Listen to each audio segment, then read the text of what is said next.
Cümleten selamun aleyküm hanımlar, kanalıma hoş geldiniz. Bugün sizlere 5 şiş görünümlü ajurlu dolamalı dikişsiz dikiş iş patik modelimin baştan sona anlatımını yapacağım.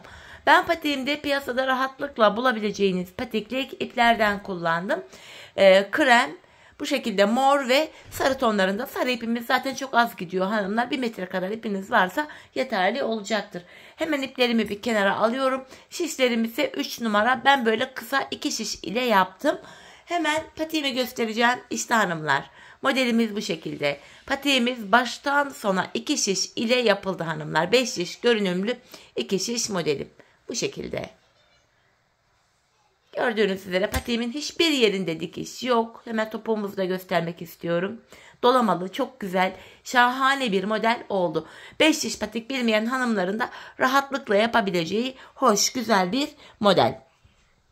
Hanımlar, ben hiç vakit kaybetmeden hemen patiğimin yapılışına geçmek istiyorum. Patiğimize burundan başlayacağız hanımlar. Burun kısmından 12 ilmek olarak 12 adet ilmeğimi atıyorum. Birinci ilmeğim, 2, 3, 4, 5, 6, 7, 8, 9, 10, 11 ve 12. 12 ilmeğimi attım. Şimdi geri dönüyorum hanımlar. Arka yüzdeyiz. Patiğimizde ön yüzde düz, arka yüzde ters örgü öreceğiz. Şimdi arka yüzde olduğumuz için kenardaki ilmeğimi örmeden alıyorum. Devamında gelen ilmeklerimi ters olarak örüyorum.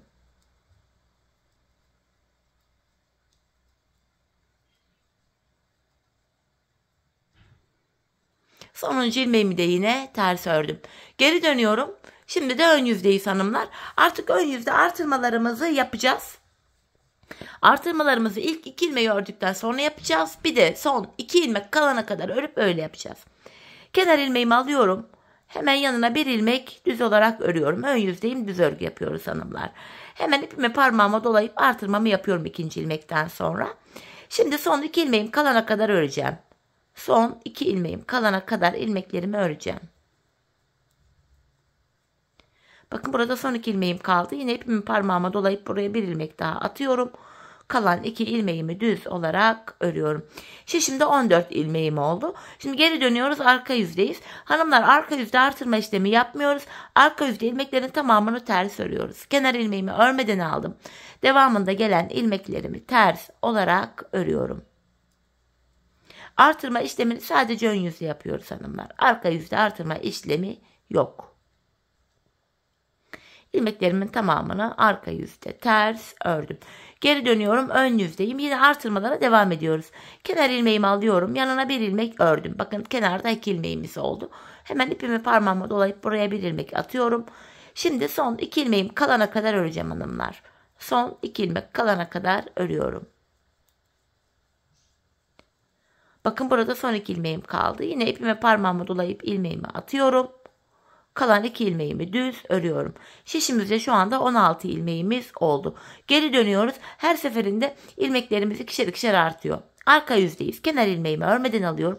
Arka yüzde ilmeklerimin tamamını ters olarak örüyorum. Artırma işlemi bu şekilde hanımlar. Ön yüzde ilk 2 ilmeği ördükten sonra artırma yapıyoruz. Bir de son 2 ilmek kalana kadar örüp öyle artırmalarımızı yapıyoruz. Arka yüzde artırma işlemi yok. İlmeklerimizi tamamen ters örüyoruz arka yüzde. Şimdi geri döndük. Tekrar ön yüzdeyiz. Yine hanımlar, ilk ilmeğimi aldım. İkinci ilmeğimi örüyorum. Tekrardan artırmamı yapıyorum 2 ilmekten sonra. Şimdi son 2 ilmeğim kalana kadar öreceğim.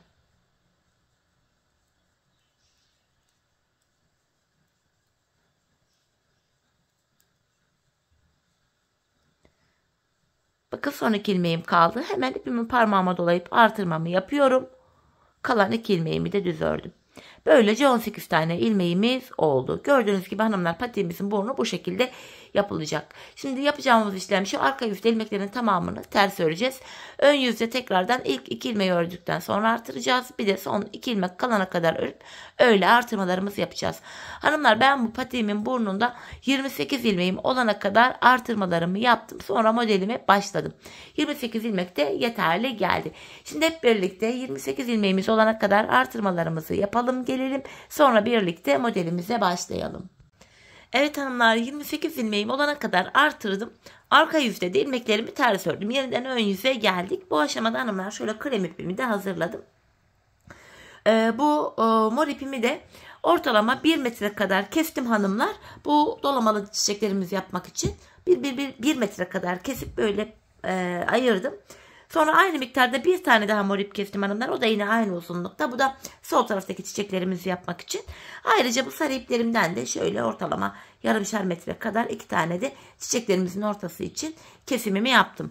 Şimdi krem ipimize geçiyoruz. Bu aşamada hanımlar ilmeklerimizin tamamını krem ile öreceğiz düz olarak. Bu şekilde krem ipime geçişimi yapıyorum artık. Ben kenardan şöyle 2 tane kremimi ördükten sonra ipimin ucunu şöyle kendisine bağlayacağım sökülmesin diye. Buraya 2 tane sıkı bir düğüm atıyorum. İlmeklerimin tamamını sıra sonuna kadar düz öreceğim. Hatta örerken şu krem ipimin ucunda atlatarak ipimin üzerinden gizleyerek gidiyorum hanımlar. Bir de sonradan ip gizlemeyle falan uğraşmayız böylece. Bu şekilde tamamen ön yüzde 28 ilmeğimi düz örüyorum. Artık artırma işlemi yok hanımlar. 28 ilmek üzerinden modelimize devam edeceğiz.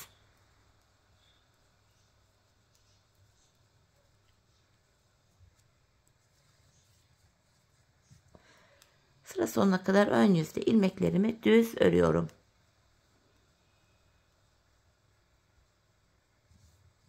Şimdi arka yüzdeyim.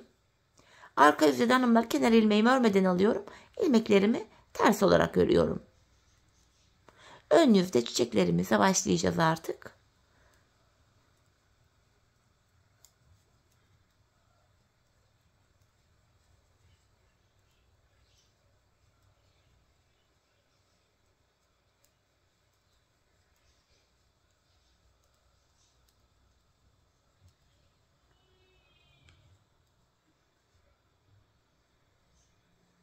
Bu şekilde. Şimdi geri dönüyorum, ön yüzdeyim. Hanımlar, bu aşamada dolamalı çiçeklerimizi ve bu modelimizi yapacağız. Öncelikle kenar ilmeğimle birlikte bakın kenar ilmeğimi alıyorum. İkinci ilmeğimi ördüm. Üçüncü ilmeğim, dördüncü ilmeğim. Kenardan 4 adet ilmeğimi krem ipimle ördüm. Şu alttaki bıraktığım mor ipimi alıyorum hanımlar, dolama yapacağız şimdi. Bu öndeki ilmeğimin etrafında mor ipimi bakın. 1 ilmeğin etrafında dolandırıyorum. Yeniden 2. 2 kez dolandırdım. Mor ipimi dolamam bitti. Arkada bıraktım. Dolama yaptığım ilmeğimi düz örüyorum. Bu şekilde çiçeğimizin ilk sırası hanımlar. Bu bölüm yapıyoruz şu anda. Hemen yanına krem ipim ile bir ilmek düz örüyorum. Tekrardan mor ipim ile bakın öndeki ilmeğimin etrafında 2 kez dolama işlemi yapıyorum. Bakın ipimi ilmeğimin etrafında 2 kez dolandırdım. Mor ipimi arkada bıraktım. Dolama yaptım, ilmeğimi ördüm. İlk çiçeğimizin dolamasını yaptık. Hemen yanına 3 ilmek öreceğim. 1, 2, 3. 3 ilmek ördüm. Şimdi bu ortadaki ajurlu modelimizi yapacağız. Ajurlu modelimizin sağında ve solunda 2'şer ilmek tersimiz var hanımlar. Şimdi 3 ilmek düz ördükten sonra ajurlu modelimin yanındaki 2 ilmek tersimi örüyorum. Ajurlu modelimiz 5 ilmekten oluşuyor. Şimdi buraya 5 adet ilmeğimi düz öreceğim hanımlar. 1, 2, 3, 4, 5. Hemen ajurlu modelimin diğer tarafında da 2 ilmek tersim var. Ters örüyorum. Bu şekilde. Hemen yanına 3 ilmek düz öreceğim. Sol taraftaki modelimizi yapacağız hanımlar şimdi de. Hemen şöyle ipimi alıyorum. Bu dolamamı buraya yapacağım. Buradaki ilmeğimin etrafında mor ipimi böyle 2 kez dolandırıyorum. Mor ipimi arkada bıraktım. Dolama yapmış olduğumuz ilmeğimizi düz örüyoruz. Hemen yanına bir ilmek düz ördüm. Tekrar buradaki ilmeğimin etrafında bakın mor ipimi bir daha dolandırıyorum. 2 kez dolandırdım. Mor ipimi arkada bıraktım. Dolama yaptığım ilmeğimi örüyorum. Kalan 3 ilmeğimi de düz örüyorum. Modelimizin ilk sırasını yaptık hanımlar. Şimdi geri dönüyoruz, arka yüzdeyiz. Arka yüzde dolama işlemi yapmıyoruz hanımlar. Arka yüzde ilmekleri gördüğümüz gibi örüyoruz. Bakın ters örüyorum buradaki ilmeklerimi. Hemen önde 2 tane düz ilmek var. Şöyle burada düz görünüyor. Bunu düz olarak örüyoruz. Ön yüze ters düşüyor hanımlar. Ajurlu modelimizin yanındaki ters ilmeklerimiz oluyor. Hemen arada 5 ters ilmeğim var. Ajurlu modelimin 5 tersini arka yüzde devamlı olarak ters öreceğiz. Hemen yanında 2 ilmek düzüm var. Kalan ilmeklerimi ters olarak örüyoruz. Arka yüzde tamamen model bitene kadar hanımlar yapacağımız işlem bu. Düz ilmekleri düz, ters ilmekleri ters örüyoruz. Kenar ilmeğimi de ters ördüm. Tekrardan ön yüzdeyiz hanımlar. Çiçeğimizdeki ikinci sıramızı yapacağız. Bu aşamada kenar ilmeğimi örmeden aldım. İkinci ilmeğimi örüyorum. Üçüncü ilmeğimi de ördüm. Bu defa kenarda 3 ilmeğimi ördükten sonra hemen mor ipimi alıyorum alttan. Bakın aynı mor ipimi. Kontrollü bir şekilde getiriyorum hanımlar. Sıkarak getirmeyelim. Biraz esnek bırakalım. Buradaki ilmeğimin etrafında mor ipimi 2 kez dolandırıyorum yine. Morumu arkada bıraktım. Dolama yaptığım ilmeğimi örüyorum. Yanına bir ilmek düz ördüm. Tam bu ortaya sarımızı ekleyeceğiz hanımlar. Hemen sarı ipimi alıyorum. Tam bu ortaya bir ilmek sarı dolama yapacağım. Sarı ipimi buradaki ilmeğimin etrafında 2 kez döndürüyorum ve sarımı arkada bıraktım. Dolama yaptığımız ilmeği örmeyi unutmuyoruz. Hemen yanına bir ilmek ördüm. Ardından yine mor ipim ile bir ilmek daha dolama yapacağım. Bakın mor ipim ilmeğimin etrafında 2 kez dolandırıyorum. Dolama yaptığım ilmeğimi ördüm. Bu şekilde. Hemen yanında 2 ilmek düzüm var. 2 düzümü düz örüyorum. Bakın ters ilmeğimi ters örüyorum. Bu şekilde. Şimdi ajurlu modelimizi yapacağız hanımlar. Bunun için de 2 ilmek ters ördükten sonra ipimi şişime bir kere doluyorum. Öndeki 2 ilmeğimi birlikte sola doğru kesim yapıyorum. Yani 2 ilmeği birlikte keserek örüyorum. Ortadaki bir ilmeğimi düz ördüm. Hemen bakın buradaki düz ilmeğim kaldı. Bunu da sağa doğru kesim yapacağız. Bu şekilde içten girerek de kesim yapılabilir. Fakat ben öyle zorlandığım için ikinci ilmeğimi hanımlar ilk ilmeğimin önüne getirip bırakıyorum. İlmekleri böyle yer değiştirdim. İkisini birlikte keserek örüyorum. Sağa doğru kesimimi yaptım. İpimi şişime bir kere doladım. Ajurumu yaptım. Hemen yandaki 2 tersimi ters örüyorum. 2 ilmek düz öreceğim. Bakın bir önceki dolamamın bir önündeki ilmeğime hanımlar mor ipim ile dolamamı yapıyorum. Bakın buraya mor ipim ile dolamamı yapıyorum. Mor ipimi arkada bıraktım. Dolama yaptım. İlmeğimi ördüm. Yanına bir ilmek düz örüyorum. Buraya da hanımlar yine sarı ipimizi ekleyeceğiz. Tam ortaya bir tane sarı dolama yapacağım. İpimin ucunu şöyle arkada bırakıyorum. Sarı ipimin ucunu. Sarı ipimi ilmeğimin etrafında 2 kez döndürüp arkada bıraktım. İlmeğimi örüyorum. Yanına bir ilmek düz ördüm. Ardından mor ipimi alıyorum. Buraya mor dolamamı yapıyorum. Mor ipimi yine arkada bıraktım. Dolama yaptığım ilmeğimi ördüm. Şimdi kalan 2 ilmeğimi de düz olarak örüyorum. Modelimizi bu şekilde hanımlar ön yüzde tamamladık. Arka yüzde yine ilmeklerimizi gördüğümüz gibi örüyoruz hanımlar. Düz ilmeklerimizi düz, ters ilmeklerimizi ters olarak. Kenar ilmeğimi aldım. Ters ilmeklerimi ters örüyorum. Bakın burada 2 tane düz ilmeğim var. Düz örüyorum. Bu ajurlu modelimizin 5 ilmeğini arka yüzde ters öreceğiz. Bakın ajurlu ilmeğim dahil. Hepsini 5 ilmeğimi ters örüyorum arka yüzde. Bakın hemen yanında 2 tane düzüm var. Düz örüyorum. Kalan ilmeklerimi ters olarak örüp arka yüzde sıramı tamamlıyorum.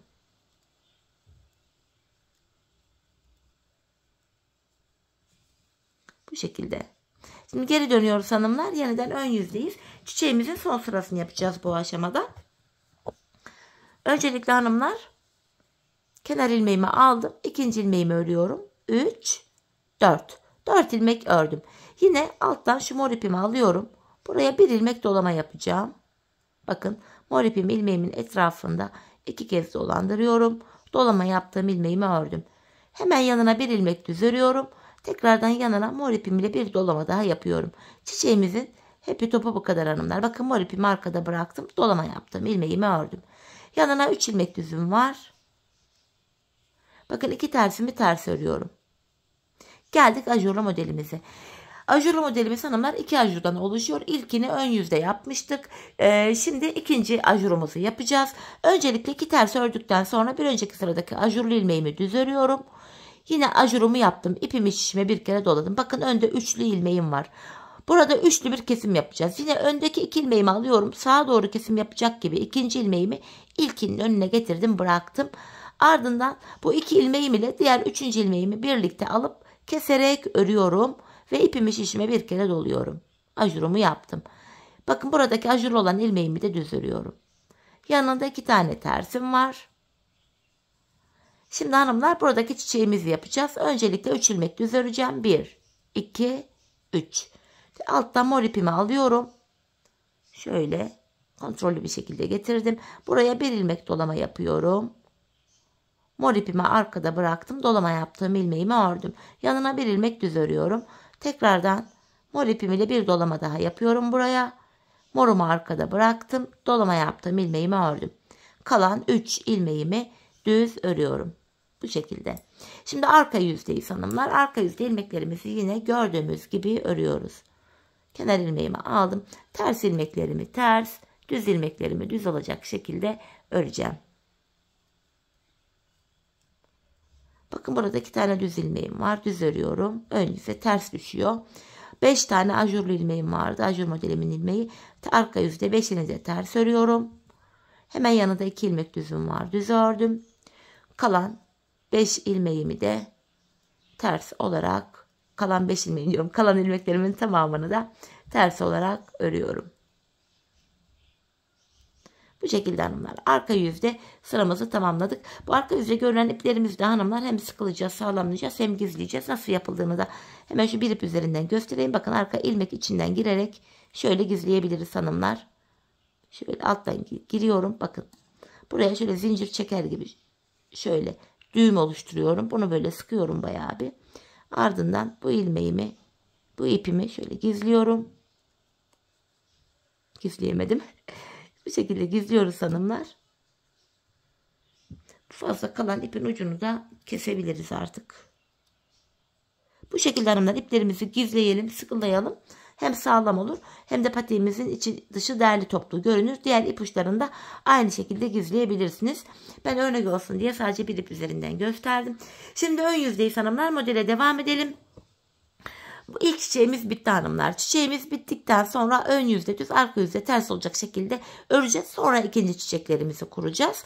Ve ajurlu modelimizi de bitirdik ilkini. Şimdi hemen ikinci ajurlu modelimizi başlatacağız. İkili ikili olarak ajurlu modelimiz oluşuyor. Şimdi yeniden çiçekli olan bölümleri tamamen düz örüyorum. Ön yüzde düz, arka yüzde ters ördükten sonra ikinci çiçeklerimize başlayacağız. Bakın tamamen düz ördüm. Aradaki 2 tersimi ters örüyorum. Bakın hanımlar, ikili ajurumuzu tamamladık. Hemen ikinci ajurlu modelimize başlayacağız. Yine 2 tersten sonra ipimi şişime bir kere doluyorum. Öndeki 2 ilmeğimi keserek örüyorum. Yani sola doğru kesim yaptım. Ortaya bir ilmek düz örüyorum. Ardından öndeki 2 ilmeğimi alacağım hanımlar. Sağa doğru kesim yapacağım. İkinci ilmeğimi ilk ilmeğimin önüne getirip bıraktım. İkisini birlikte keserek örüyorum ve ipimi şişime doluyorum. İkinci ajurlu modelimizin ilk sırasını böylece yaptık. 2 ters ilmeğimi ters ördüm. Kalan ilmeklerimi düz olarak örüyorum.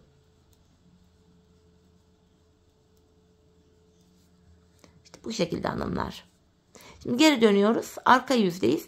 Arka yüzde yine ilmeklerimizi gördüğümüz gibi öreceğiz. Ters ilmeklerimizi ters, düz ilmeklerimizi düz olarak. Bakın buradaki ilmeklerimi ters örüyorum.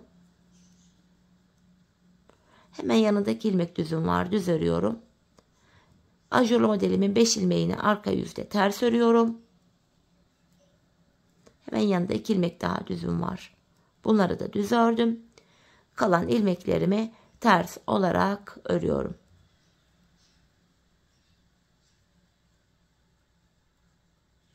Bu şekilde. Şimdi geri döndük. Ön yüzdeyiz hanımlar. Çiçeğimizi kuracağız. Çiçeğimizden sonra ön yüzde düz, arka yüzde ters olacak şekilde ilmekleri ördük. Şimdi ikinci çiçeğimizi yapacağız. İkinci çiçeğimizle ilk çiçeğimizle aynı hizadan yapacağız hanımlar. Kenar ilmeğimi alıyorum. İkinci ilmeğimi ördüm. 3, 4. İlk çiçeğimizi nasıl yaptıysak ikinciyi de aynı şekilde yapıyoruz. Şimdi alttan yine mor ipimi alıyorum. Buraya bir ilmek mor dolamamı yapacağım. Mor ipim ile bakın.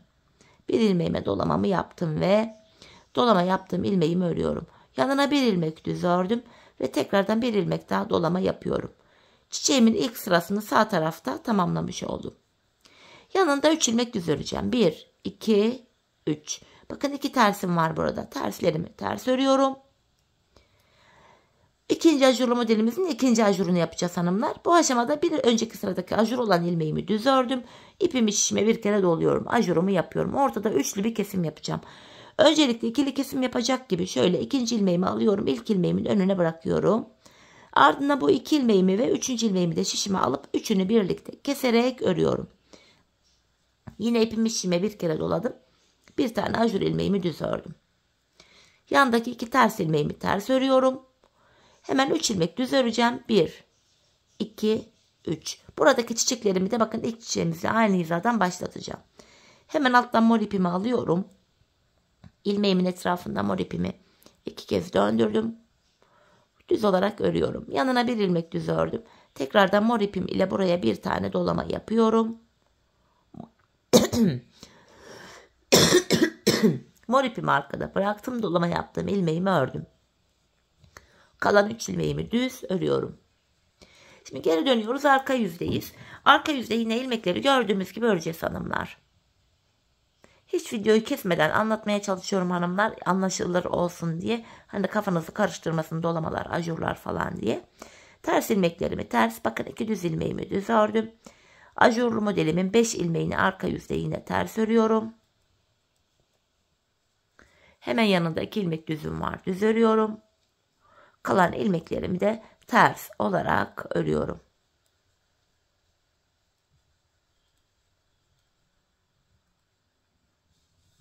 Bu şekilde. Şimdi geri dönüyorum. Ön yüzdeyiz hanımlar. Yine çiçeklerimize de devam edeceğiz. Hem 3. ajurlu modelimizde yapacağız. Bakın 2. ajurlu modelimizi de bu şekilde tamamladık. 3. modelimize de başlayacağız. Kenar ilmeğimi aldım. Hemen yanına 2 ilmek daha ördüm. Yani toplam kenarda 3 ilmeğimiz oldu. Kenar ilmeğimizle birlikte. Yine mor ipimi alıyorum. Buraya mor ipim ile bir tane dolama yapıyorum. Dolama yaptım, ilmeğimi ördüm. Yanına bir ilmek düz örüyorum. Ve tam bu ortaya sarı ipimle dolama yapacağım. Alttan sarı ipimi yine kontrollü bir şekilde getiriyorum. Sıkarak getirmeyelim hanımlar. Gergin durmasın modelimiz. Buraya sarı ipim ile dolamamı yaptım. Dolama yaptığım ilmeğimi ördüm. Yanına bir ilmek düz örüyorum. Tekrar mor ipim ile hemen yanındaki ilmeğime dolamamı yapıyorum. Mor ipimi arkada bıraktım. Dolama yaptığım ilmeğimi ördüm. Hemen yanına 2 ilmek düz örüyorum. Bakın çiçeğimizi yaptık. Bakın burada 2 ters ilmeğim var. 2 tersimi ters ördüm. Şimdi 3. ajurlu modelimizi başlatacağız. 2 tane ters ördükten sonra ipimi çişime bir kere doluyorum. Öndeki 2 ilmeğimi birlikte keserek örüyorum. Ortaya bir ilmek düz ördüm. Hemen burada 2 tane daha düzüm var. Bunu da sağa doğru kesim yapacağım hanımlar. Bakın ikisini, ikinci ilmeği ilk ilmeğin önüne getirdim. İkisini keserek örüyorum. İpimi şişime bir kere doladım. Yanındaki 2 ters ilmeğimi ters örüyorum. Tersten sonra 2 ilmek düz ördüm hanımlar. Burada da çiçeğimizi yapacağız şimdi.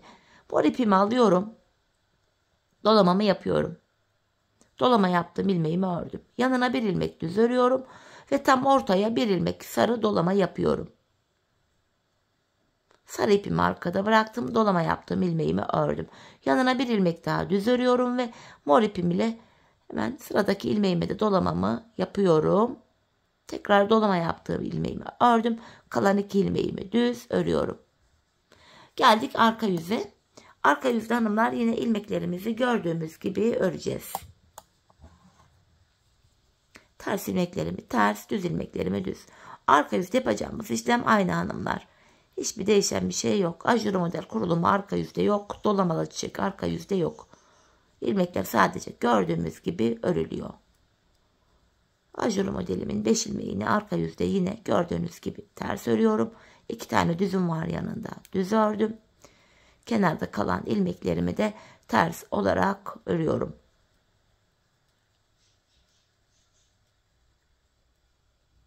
Bu şekilde. Geri dönüyoruz. Ön yüzdeyiz. Ve çiçeğimizin sonuncu sırasını yapacağız hanımlar. Ajurlu modelimizin de 3. ajurlu modelimizin de sonuncu sırasını yapacağız bu sırada. Kenar ilmeğimi alıyorum. 2. ilmeğimi ördüm. 3. Bakın yine 4. sıramı ördüm. Çiçeğimizde dolamalı çiçeğimizin 3. ve sonuncu sırası. Tekrar alttan mor ipimi alıyorum. Hemen buraya mor ipim ile bir adet dolamamı yapıyorum. Bakın dolamamı yaptım. Dolama yaptım. İlmeğimi ördüm. Bir ilmek düz örüyorum. Tekrardan mor ipim ile bir tane dolamamı yapıyorum. Mor ipimi arkada bıraktım. Dolama yaptım. İlmeğimi ördüm. Yanına 3 ilmek düz örüyorum. Bakın aradaki 2 ters ilmeğimi ters ördüm. Şimdi hanımlar 3. modelimizi tamamlayacağız. 3. ajurlu modelimizi yapacağız. 2 tersten sonra bir önceki sırada ajurlu olan ilmeğimi düz örüyorum. İpimi şişime doladım. Ortada üçlü bir kesim yapacağım. Öncelikle şu ikinci ilmeğimi ilk ilmeğimin önüne getirip bırakıyorum. Ardından bu 2 ilmeğim ile şu 3. ilmeğimi de şişime alıyorum. Üçünü birlikte keserek örüyorum. Üçlü kesimimizi yaptık. İpimi şişime bir kere doluyorum. Bir ilmek düz örüyorum. Hemen yanındaki 2 ters ilmeğimi ters örüyorum. Sonra burada da yine dolamalı çiçeğimizi yapacağız. 3 ilmek düz öreceğim. Tam buradaki ilmeğime bakın, alttan mor ipimi alıyorum.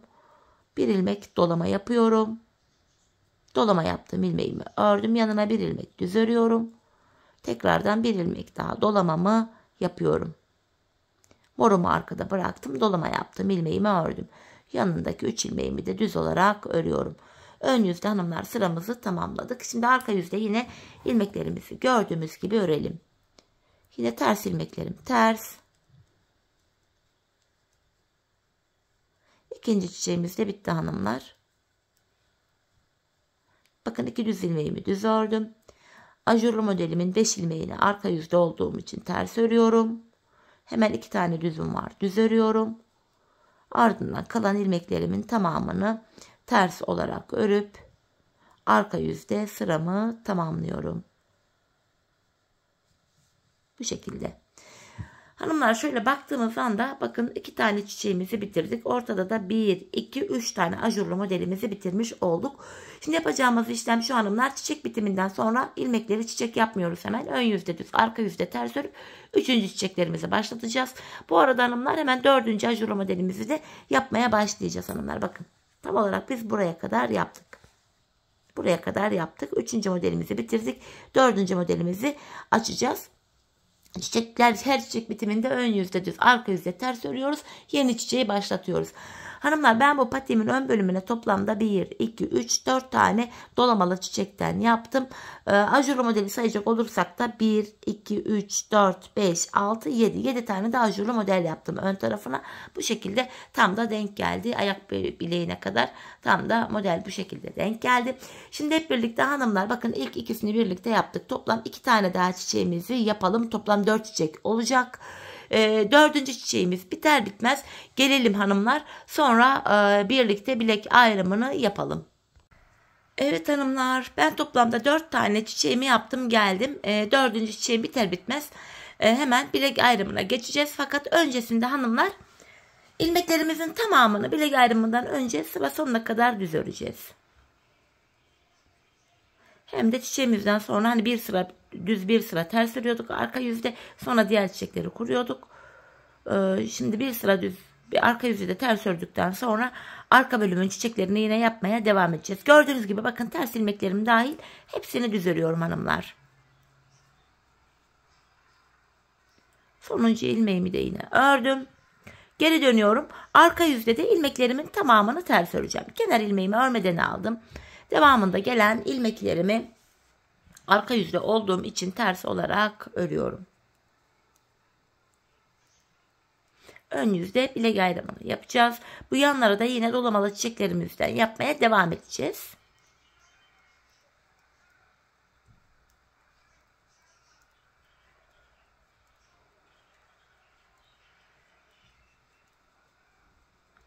Evet, sonuncu ilmeğimi de ters ördüm. Şimdi geri dönüyorum hanımlar. Bir sıra düz, bir sıra ters ördük. Yanlara da bu çiçeklerimizi yapmaya devam edeceğiz. Hem çiçek kurulumu yapacağız hem de bilek ayrımını yapacağız hanımlar. Şişimizde 28 ilmeğimiz vardı. Bilek ayrımını ortadan ikiye ayırıp yaptığımız anda yanlara 14'er tane ilmek düşüyor. 28'i ikiye böldüğümüz anda. Hem çiçeğimizi yapacağız bu aşamada. Bakın alttaki çiçekle aynı hizadan kenar ilmeğimi aldım. İkinci ilmeğimi örüyorum. 3, 4. Aynı hizadan bakın yine mor ipimi alıyorum. Arka bölümdeki çiçeklerimizi başlatıyorum. Bakın dolamamı yaptım. Dolama yaptım. İlmeğimi örüyorum. Bir ilmek düz ördüm. Hemen yanına bir tane daha mor ipim ile dolamamı yapıyorum. İpimi arkada bıraktım. Dolama yaptım. İlmeğimi ördüm. Yanına hanımlar 2 ilmek daha bu şekilde düz ördüm. Hanımlar ben bu patiğimin şu kenarlarına buralara 5'er ilmek haroşa ördüm. Örgümüzün hem ön hem arka yüzünde düz örgü görünce haroşa oluyor. Hem ön hem de arka yüzünde ters örgü görünce yine haroşa oluyor. Ben her iki tarafta da düz örgü örerek haroşalarımı elde ediyorum. Şimdi şöyle saydığımız anda baştan itibaren 9 ilmeğimiz olmuş. 10, 11, 12, 13, 14. ilmeğimi örerken öndeki 2 ilmeği alıp yer değiştirerek öreceğim hanımlar. Bakın 14. ilmeğimi örerken öndeki 2 ilmeği yer değiştirerek ördüm. Bilek ayrımında, yani burada ilmekleri yer değiştirme sebebimiz şu: bilek ayrımı daha sıkı ve sağlam oluyor. Buralarda ayrık bir görüntü oluşmuyor. Şimdi hanımlar, biz öncelikle patiğimizin bu sağ kenarını yapacağız. Ardından sol kenarını. Sol tarafta da sayalım: 5, 10, 14 ilmeğimiz var. Buradaki 14 ilmeğimiz bekleyecek. 7 kişiniz varsa ilmeklerinizi burada şişinizde bekleyebilir. 7 kişiniz yoksa da ilmeklerin içinden tığ yardımıyla bir ip geçirerek ilmeklerin kaçmasını önleyebilirsiniz. Şimdi benim 7 kişim olduğu için buradaki 14 ilmeğim bekleyecek. Ben geri dönüyorum. Çünkü önce patiğimin bu sağ kenarını yapacağım. Bu bilek bölümünde hanımlar 5 ilmek haroşamız var. Kenar ilmeğimi aldım. Kenar ilmeğimle birlikte 5 ilmeğimi düz örüyorum. Şu ikinci ilmeğim 3, 4, 5. 5 ilmek düz ördüm. Bakın kenara bir diş haroşamız oluştu. Kalan ilmekleri de arka yüzde ters örüyorum. Yine arka bölümde de hanımlar dolama işlemi yapmıyoruz. Dolamalı çiçeklerimizi sadece ön yüzde yapıyoruz. Bakın arka yüzde ilmeklerimi ters ördüm. Geri dönüyoruz. Ön yüzdeyiz. Çiçeklerimize devam edeceğiz yine. Kenar ilmeğimi alıyorum. Yanındaki ilmeğimi ördüm. 3. Kenardan toplam 3 adet ilmeğimi ördüm.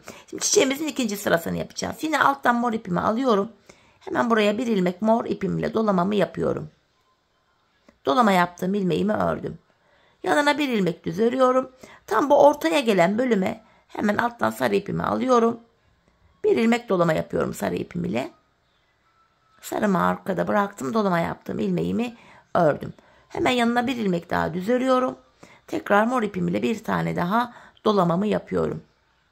Dolama yaptım, ilmeğimi ördüm. Yanında bir ilmek düzüm var. Düz örüyorum. Bakın son 5 ilmeğim haroşa. Haroşalarımı da yine düz örüyorum. Bu şekilde.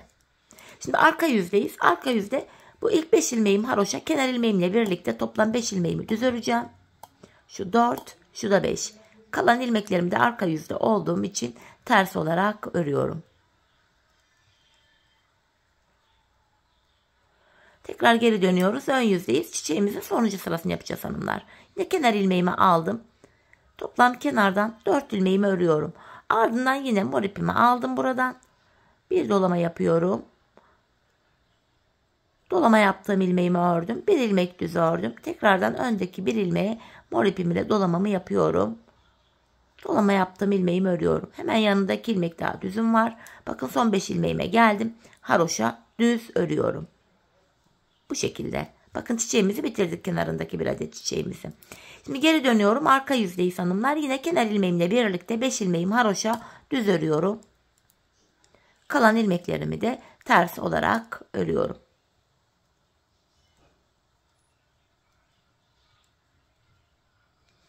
Şimdi geri dönüyoruz hanımlar. Çiçeğimiz bitti. Ön yüzde düz, arka yüzde ters ördükten sonra diğer çiçeklerimizi yapacağız. Bu şekilde yine ön bölümde yaptığımız uygulamanın aynısını arka bölümde de yapacağız. Şöyle baktığımız zaman hanımlar burada 3 diş haroşamız oldu ve arkası içinde bir tane çiçeğimizi yapmış olduk. Hanımlar, ben bu patiğimin bu kenarına toplamda 14 sıra 14 diş haroşa yaptım. Patiğimin ön bölümüne 4 tane çiçek yapmıştım. Arka bölümüne de 3 tane çiçeğimden yaptım. Zaten birini birlikte yaptık.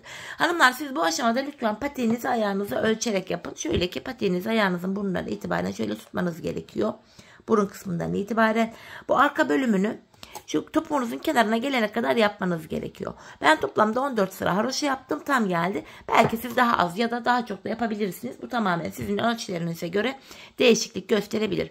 Şimdi patiğimizin bu sağ kenarını sizlere tarif ettiğim gibi tamamlayalım, gidelim. Sonra da birlikte sol kenarımıza başlayalım.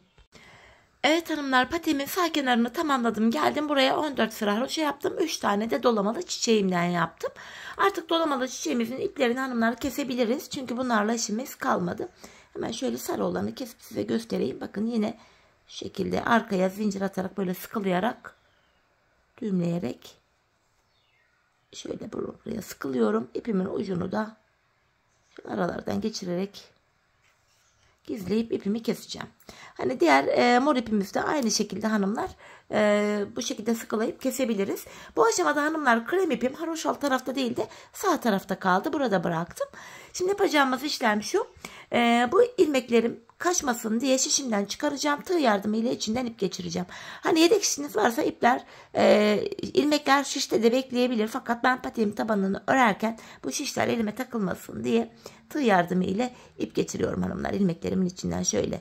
Bu kestiğimiz sarı ipin ucunu da buradan geçirdim. Burada maksat ilmekler kaçmasın.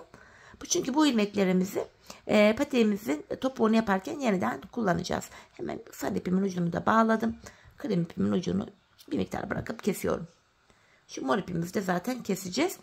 Şimdi hanımlar patiğimizin sol kenarına başlayacağız. Burada da yine şu bilek ayrımından başlayarak, şuradan başlayarak hemen ilmeklerimi öreceğim. İlk 5 ilmeğim haroşaydı. Bilek bölümünden başlayarak öreceğim. Yine bu sol tarafa da dolamalı çiçeklerimizi yapmaya devam edeceğiz. Kenardaki 5 ilmeğimi haroşa düz öreceğim. Hemen 2 ilmeğimi ördükten sonra krem ipimin ucunu kendine bağlayayım. Burası sağlam olsun, sökülmesin diye 2 tane sıkı bir düğüm attım. Şu 3. ilmeğimi haroşa düz ördüm. İpimin ucunu da gizleyerek götüreyim. Şu 4. ilmeğim. Şu da 5. ilmeğim. 5 ilmek haroşamı ördüm. Şimdi hanımlar burada da yine dolamalı çiçeğimizi yapacağız. 5 ilmek haroşamı ördükten sonra bakın aynı hizadan 3 ilmek daha düz örüyorum. Bakın alttaki çiçeğin hizasına kadar geldim. Tekrar buradaki mor ipimi alıp sol taraftaki çiçeklerimi de başlatıyorum. Bakın dolamamı yapıyorum buraya. Dolama yaptım, ilmeğimi ördüm. Yanına bir ilmek düz ördüm. Hemen yanına bir ilmek daha dolamamı yapıyorum. Yine dolama yaptım, ilmeğimi örüyorum. Şişimde kalan 3 ilmeğimi düz olarak örüyorum. Şimdi arka yüzdeyiz hanımlar. Arka yüzde bu kenardaki ilmeklerimi ters öreceğim. Son 5 ilmeğim haroşa olduğu için düz öreceğim.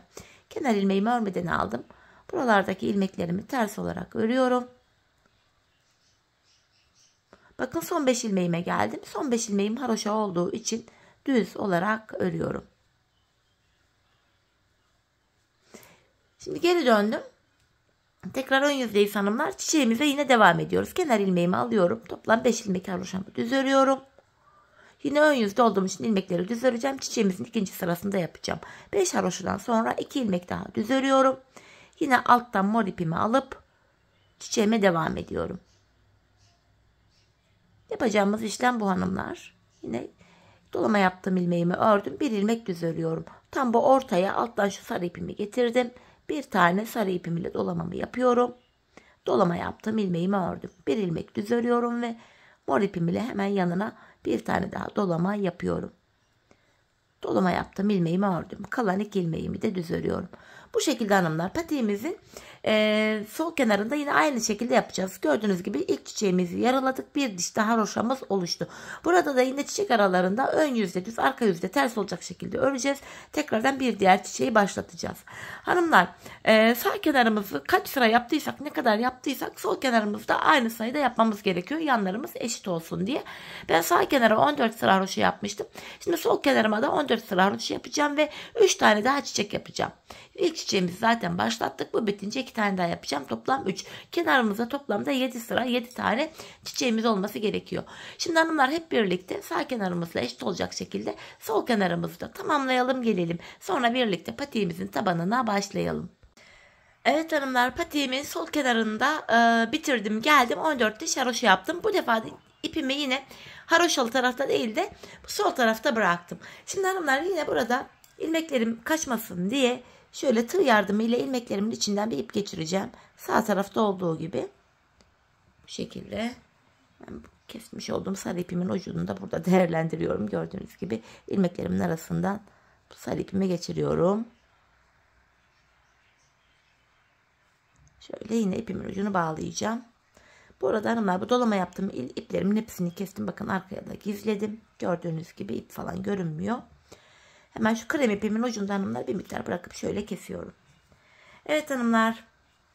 Patiğimizin üst bölümünü bitirmiş bulunuyoruz şu anda. Burundan başlayarak patiğimizin tabanını yapacağız hanımlar artık. Hemen mor ipimi de şöyle alıyorum elime. Bakın şöyle. Mor ipimin ucuna hanımlar başlangıçtaki bu ipimiz vardı. Bu ipimizin ucuna Şöyle bağlayacağım. Bir düğümümü atacağım buraya. Bunu şöyle biraz sıkalım. Hanımlar, patiğimize biz toplamda 12 ilmek olarak başlamıştık. 12 ilmek başladığım yerden bakın ön yüzden yeniden 12 ilmek çıkaracağım.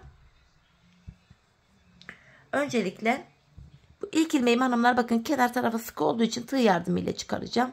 Çünkü ilk kenarlarımız biraz sıkı oluyor. Şöyle tığ yardımıyla ilmeğimi çıkartıyorum. Şöyle bu ilmeğimi şişime takıyorum. Sırasıyla hanımlar bu bir yerlere gireceğiz, başlangıç yerlerine. Bakın halen sıkı burası. Tığımdan yardım alarak giriyorum. İlmeğimi çıkartıp şişime taktım. Sırasıyla böyle ilmekler çıkartıyoruz. Bakın burada 3 ilmeğimiz oldu. Bakın başlangıç yerinde ilmeğin iki kanadına birden giriyorum. 4 ilmek oldu. Şu 5. ilmeğimiz 6, 7, 8, 9, 10. Şuradan da gelip bir ilmek daha çıkartıyorum. Düğümüm arkada kalsın diye uğraşıyorum şu anda. Şu 11. ilmeğim ve şu son kenar ilmek yerine de girerek ilmeğimi çıkartıyorum. 12. 12 adet ilmeğimizi çıkarttık. Şimdi geri dönüyoruz. Hanımlar, bu bölümde yine ön yüzde düz, arka yüzde ters örgü uygulaması yapacağız. Şu anda arka yüzdeyiz. İlk ilmeğimi örmeden alıyorum. Devamında gelen diğer ilmeklerimi ters olarak örüyorum. Bu şekilde ilmeklerimin tamamını arka yüzde ters örüyorum. Sonuncu ilmeğimi de yine ters ördüm. Şimdi geri dönüyoruz. Hanımlar, bu aşamada artık hem patiğimizin tabanı üst bölüme eklenmiş olacak, hem ilmek sayılarımız artacak. Şöyle ki bu aşamada yapacağımız işlem şu. Bakın burada kenar ilmek yerlerimiz var. Gördüğünüz gibi buralarda. İlmeğin iki kanadına birden giriyorum. Bir adet ilmek çıkartıyorum hanımlar. Şöyle. Ardından şişimde 12 adet ilmeğim vardı. Bir ilmek de buradan çıkarttım. 13 ilmek oldu. Şimdi şişimdeki 12 adet ilmeğimi düz olarak örüyorum. Hanımlar, bu bölümde kenarlardan ilmekler çıkartıyoruz. İlk ilmeğimizi ön yüzde sağ taraftan, ikinci ilmeğimizi de sol taraftan çıkaracağız. Şimdi şişimdeki ilmeklerimi örüyorum. Sonuncu ilmeğimi de ördüm. Şimdi de hanımlar bakın bu sol kenardan hemen ilmek sıradaki kenar ilmek yerine şöyle giriyorum. Bakın hemen şu ilk dibindeki değil, bir sonraki buraya giriyorum.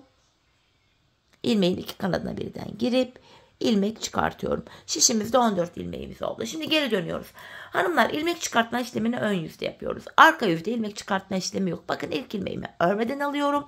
Devamında gelen ilmeklerimi ters olarak örüyorum. Ön yüzde önce sağ taraftan, sonra da sol taraftan ilmekler çıkartıyoruz. Sonuncu ilmeğimi de yine ters ördüm. Geri dönüyorum, ön yüzdeyiz. Yine bakın sıradaki kenar ilmek yerine gireceğim. Aynı yere girmiyorum ya da bir tane kenar atlayıp bir diğerine girmiyorum. Bakın sırasıyla. Bir sonraki kenar ilmek yerine ilmeğin iki kanadına birden girerek giriyorum. Ve bir adet ilmek çıkartıyorum buradan. Şöyle. Şişimde 14 ilmeğim vardı. 14 ilmeğimi öreceğim. Bir ilmek de buradan çıkarttık. 15 ilmeğimiz oldu. İlmeklerimi örüyorum. Sağ taraftan ilk ilmeğimizi çıkarttık. Şimdi de sol taraftan ikinci ilmeğimi çıkaracağım. Sonuncu ilmeğimi de ördüm. Bakın buradaki kenar ilmek yerine giriyorum. Sıradaki kenar ilmek yerine ilmeğimi çıkartıyorum. 16 ilmeğimiz oldu. Şimdi geri dönüyorum. Yine arka yüzdeyiz hanımlar. İlk ilmeğimi örmeden alıyorum. Kalan ilmeklerimi ters olarak örüyorum. Arka yüzde ilmeklerimizi ters örüyoruz. 16 ilmeğimiz oldu. İlmek sayılarımız ön yüzde artış gösteriyor. İkişer ikişer artıyor.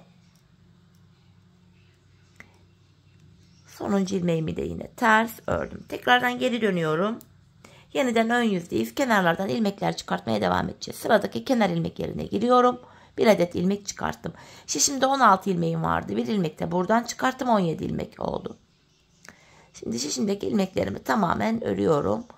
Şimdi sol kenardan da ilmek çıkaracağım. 18 ilmeğimiz olacak.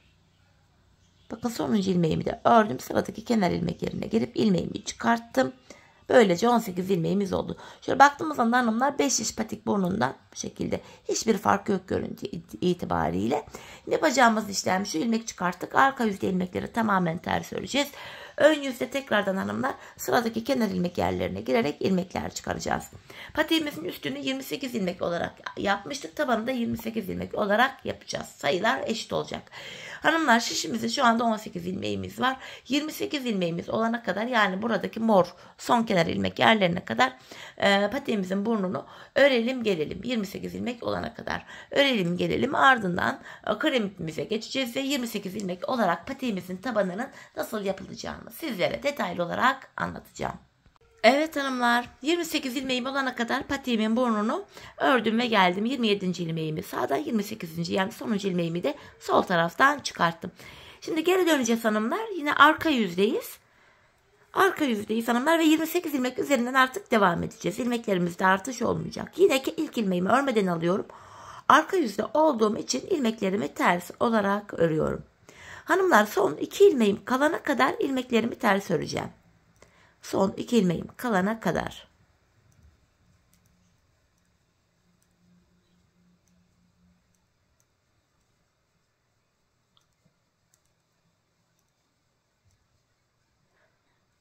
Bakın son 2 ilmeğim kaldı burada. Arka yüzde olduğum için son 2 ilmeğimi tersten keserek örüyorum.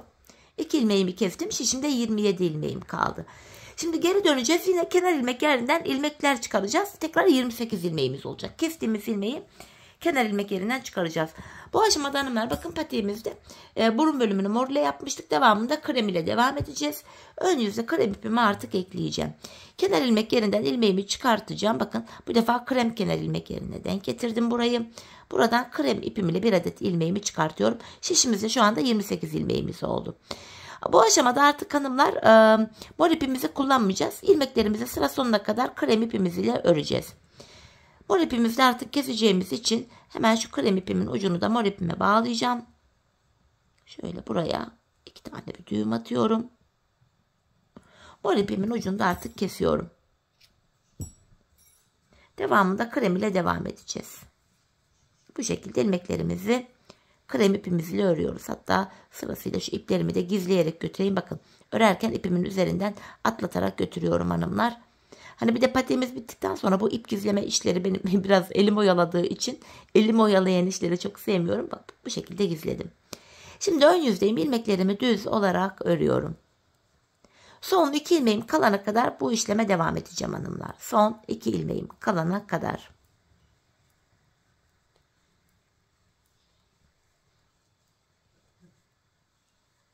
Bakın son 2 ilmeğim kaldı. İkisini bu defa ön yüzde olduğum için düzden keserek örüyorum. Şişimde 27 ilmeğim kaldı. Ve bakın buradaki sıradaki krem kenar ilmek yerine giriyorum. İlmeği iki kanadına birden ilmek çıkartıyorum. Şöyle. Yeniden şişimizde 28 ilmeğimiz oluyor. Tekrar geri dönüyoruz hanımlar. Arka yüzdeyiz yine. İlk ilmeğimi örmeden alıyorum. Yine arka yüzde olduğum için ilmeklerimi ters olarak örüyorum. Yine son 2 ilmeğim kalana kadar öreceğim hanımlar. Eğer ki arka yüzde örüyorsak ilmeklerimizi son 2 ilmeği tersten kesim yapıyoruz. Ön yüzde örüyorsak da son 2 ilmeğimizi düzden kesim yapıyoruz ve sıradaki kenar ilmek yerlerine girip ilmekler çıkartıyoruz hanımlar. Bakın son 2 ilmeğim kaldı. Tersten keserek örüyorum son 2 ilmeğimi. İlmek çıkartma işlemini ön yüzde yapıyorduk. Kesim yaptıktan sonra geri dönüyorum ve sıradaki kenar ilmek yerimiz, bakın yeri belli zaten burası. Buraya girip bir adet ilmek çıkartıyorum. Yeniden hanımlar ön yüzdeyiz. İlmeklerimi düz olarak öreceğim. Son 2 ilmeğim kalana kadar öreceğim. Ardından ön yüzde olduğum için son 2 ilmeğimi düzden kesim yapacağım ve sıradaki kenar ilmek yerinden ilmek çıkaracağım.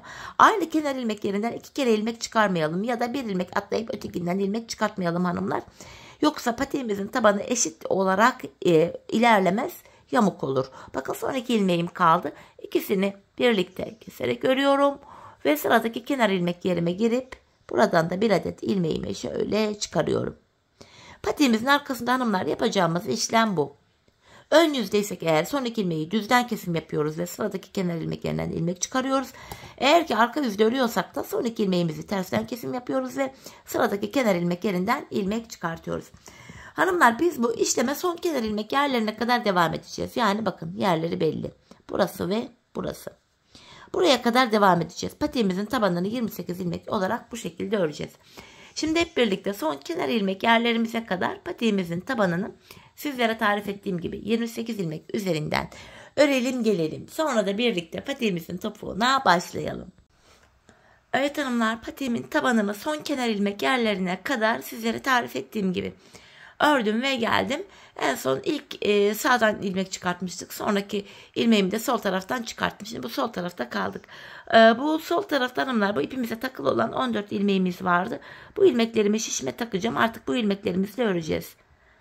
Topumuzu yaparken ilmeklerimizi kullanacağız demiştik. Şimdi kullanma zamanı geldi. Bu ipim içindeyken ilmeklerimi takıyorum hanımlar. Hani böyle ipi çektikten sonra belki ilmek falan kaçar eder. O yüzden işimi garantiye alıyorum. İpimi şöyle çekiyorum.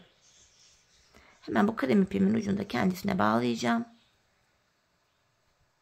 Bu aşamada hanımlar buradaki 14 ilmeğimizi de öreceğiz. Bakın yine ilmeklerimi bu şekilde ön yüzdeyim. Düz örmeye devam ediyorum. Bu şekilde. Son 5 ilmeğim haroşa. Yine burada haroşalarımızı haroşa öreceğiz hanımlar. Şimdi geri dönüyoruz. Arka yüzdeyiz. Bu aşamada kenardaki 5 ilmeğim haroşa olduğu için 5 ilmeğimi haroşa öreceğim. Şu 3, şu 4, şu da 5. haroşa ilmeğim. Diğer ilmeklerimi de arka yüzde olduğum için ters olarak öreceğim. Şişimde sıra sonuna kadar ilmeklerimin hepsini ters öreceğim. Ardından diğer tarafta ipe takılı olan 14 ilmeğimizi de yine şişimize aktaracağız. Onu da öreceğiz. Böylece bütün ilmeklerimiz tek şişte toplanmış olacak. Ön yüze döndüğümüz anda da topuğumuzu kesmeye başlayacağız.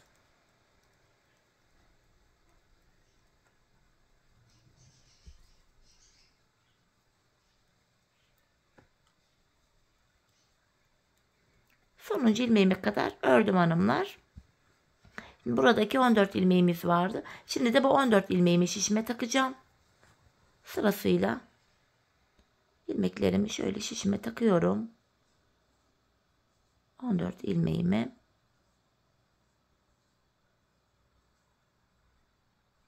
İpimi çekiyorum artık. Yine bu ipimin ucunu da ana ipime bağlayacağım. Kenarlarda kesmiş olduğumuz iplerimizin ucu vardı. Buraya şöyle 2 tane düğümümü atıyorum. Arka yüzde olduğumuz için hanımlar yine buradaki ilmeklerimi de ters örmeye devam edeceğim. Şöyle sırasıyla. Sadece kenardaki son 5 ilmeğim haroşa olduğu için 5 ilmeğimi düz öreceğim. Bakın son 5 ilmeğim kaldı. Bunlar haroşa düz olarak örüyorum. Şimdi geri dönüyoruz hanımlar. İlmeklerimizin hepsi tek şişte toplandı. Şişimizde şu anda toplamda 56 adet ilmeğimiz var. Topuğumuzu yapacağız. Topuk kesiminde bize kolaylık sağlasın diye sol tarafa 24 ilmeğimizi ayıracağım şimdi. Şu 4, 8, 12, 16, 20, 24. Yerini belli edelim diye hanımlar bu ayırdığımız yerden bir tane şöyle bir ip geçireyim, yeri belli olsun. Bu şekilde 24 ilmek ayırdık. Şimdi topuğumuzu yapmaya başlayacağız. Topuk yapımında kenardaki 5 ilmek haroşamızı yine haroşa olarak öreceğiz hanımlar. Model bütünlüğü sağlansın diye. Öncelikle 5 ilmeğimi örüyorum. Ardından ön yüzdeyim. İlmeklerimi düz olarak ve sayarak örmeye devam edeceğim. Şu 6. ilmeğim 7, 8, 9, 10, 11, 12, 13, 14, 15, 16, 17, 18, 19, 20, 21, 22, 23. İlk 23 ilmeğimi normal düz olarak ördüm. 24. ilmeğimi örerken öndeki 2 ilmeği alıyorum. İkisini birlikte keserek örüyorum. 23 ilmek ördüm. 24. de kesim yaptım. Zaten bu sol tarafa da 24 ilmek ayırmıştık. Bu topuğumuz için arada kalan ilmeklerimize baktığımızda 7 ilmeğimiz kaldı. Buradaki 7 ilmeğimiz her seferinde birer birer kesilecek, eksilecek, bitecek ve böylece patiğimizin topuğu oluşacak. Şimdi yapacağımız işlem şu. Kesim yaptıktan sonra geri dönüyoruz. Arka yüzdeyiz hanımlar. Kenar ilmeğimi örmeden alıyorum. Kalan ilmeklerimi arka yüzde olduğum için ters olarak örüyorum. Sadece kenardaki son 5 ilmeğim haroşa olduğu için 5 ilmeğimi düz öreceğim.